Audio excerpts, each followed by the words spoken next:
Ku nkomero y'omwaka oguwedde Ssaabasajja yasiima n'akola enkyukakyuka mu bukulembeze obw'Abaami Bamasaza wamu n'obukiiko ku masaza. Era wano Agnes Ssempani Nakibirige yeewangulira obwami nga kati ye KAGGO. Amyukibwa Ssaalongo Ahmed Matovu Magandaazi n'omukungu Bakulu Mpagi. Bano bava n'olukiiko olujjuvu olw'essaza oluliko n'omukubiriza.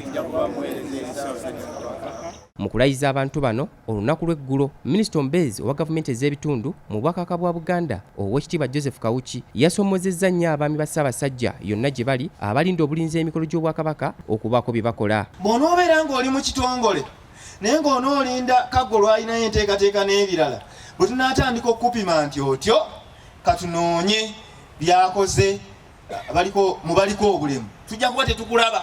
Oweekitiibwa Kawuki akyukidde n'abavubuka abeekubagiriza mu mulembe omutebi ogw'abakwasi ba Ssaabasajja kyokka nga tebafudde okudda ku butaka bwabwe okumanya entambuza y'emirimu. Bw'ojja wano ofuna okutendekebwa, abantu bano mu ngato zaabwe mwe bava mwe tuteekeddwa okudda. Basaba ne banya bwe kiteekeddwa okuba. Naye omuvubuka atazze kulaba bino we bitambula ayinza obutasobola kuweereza kutuuka eri. KAGGO Agnes Ssempani Nakibirige asabye Oweekitiibwa Kawuki okubayamba ku bakuumaddembe okuva mu ggye ekkuuma byalo ne UPDF abeesenza ku mbuga y'essaza nga woolabira bino abajjanga ababundabunda kati be basalawo n'abagenyi abayingira munda n'ebbanga lye bamala ku mbuga. Tugenda ne tutuuka ffe nga twagala oba kuzimba fumbiro nga tolina na wakola ki olizimba kwega abantu nga buli wamu wonna wajjudde. Kyetaaga bujoozi ate bususse. Bannaffe bandadde baagala okukozesa embuga banditusabye ne tugamba nti tujja kusobola bateeka mu mbuga olw'ekitiibwa kyayo, naye mugira mubeerako wali ku taamuzi bwe ziti mu kiseera bwe kiti. Ne UPDF bandi bajeti bannaabwe yemu ku bajeti esinga obunene zibeera mu byakwerinda. Omumyuka asooka owa KAGGO Ahmed Matovu Magandaazi akuutidde abaami b'eggombolola ab'emiruka wamu n'abatongole okukozesa embere n'ey'omuggalo okutambuza emirimu gya Kabaka era nabo ne bawera mu maaso ga minisita. Kuba teri yamanya kinsi eritambulako bw'eti.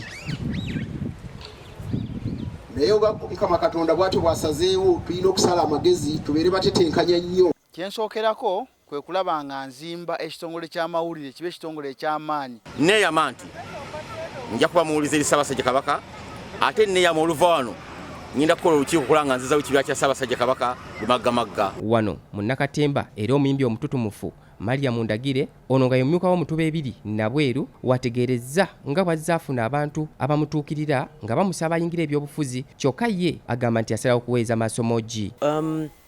Abantu bangi babadde bambuuza lwaki teweetaba mu byabufuzi. Nze siri munnabyabufuzi, nsobola bukulembeze. Kakati bene kasita yasiima nampa okukulembera eggombolola okumyuka eggombolola mutuba ebiri nkola buteddiza. Abeetabye ku mukolo guno kubaddeko Kangaawo Omulangira Ronald Mulondo atwala essaza ly'e Bulemeezi, Katambala Haji Sulaiman Magala ne Mukwenda David Nantajja ow'Essingo n'abalala bangi era ng'omukolo guno gutegekeddwa mu ngeri ya ssayansi mu kaweefube ow'okutuukiriza amateeka ga ssennyiga Corona. Titus Jemba, BBSKATI.